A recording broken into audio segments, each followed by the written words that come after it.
घोष शुंग की कहानी। पृष्ठभूमि।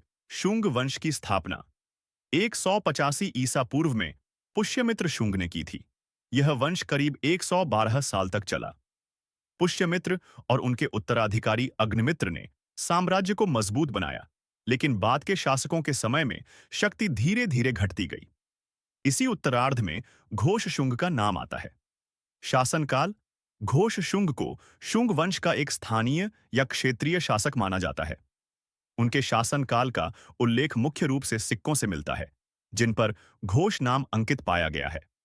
इसका अर्थ यह है कि घोष शुंग ने शुंग परंपरा को जारी रखा, भले ही वे किसी छोटे हिस्से के ही राजा रहे हों। उनका शासन संभवतः मध्य भारत या मगध क्षेत्र में रहा होगा। राजनीतिक स्थिति। जब घोष शुंग शासन कर रहे थे, तब शुंग साम्राज्य बहुत कमजोर हो चुका था।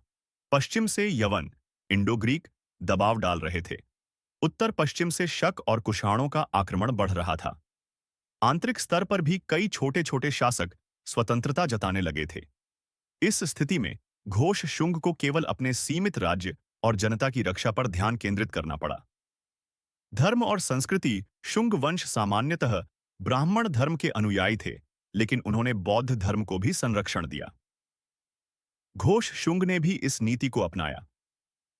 उनके शासनकाल में कला और स्थापत्य, विशेषकर स्तूप और रेलिंग की सजावट, शुंग शैली में जारी रही। विद्वानों का मानना है कि उन्होंने स्थानीय मंदिरों और आश्रमों को भी सहयोग दिया। पतन की ओर। घोष शुंग के बाद शुंग वंश और भी कमजोर हो गया। अंततः लगभग 73 ईसा पूर्व में शुंग वंश का अंत हो गया और उसकी जगह कण्व वंश ने ले ली। निष्कर्ष। घोष शुंग की कहानी हमें बताती है कि वे शुंग साम्राज्य के उन उत्तरकालीन शासकों में से थे जिन्होंने सिक्कों और परंपराओं के माध्यम से वंश की पहचान को बनाए रखा। भले ही उनका साम्राज्य मजबूत नहीं था, लेकिन उन्होंने धर्म, संस्कृति और शुंग परंपरा को जीवित रखा।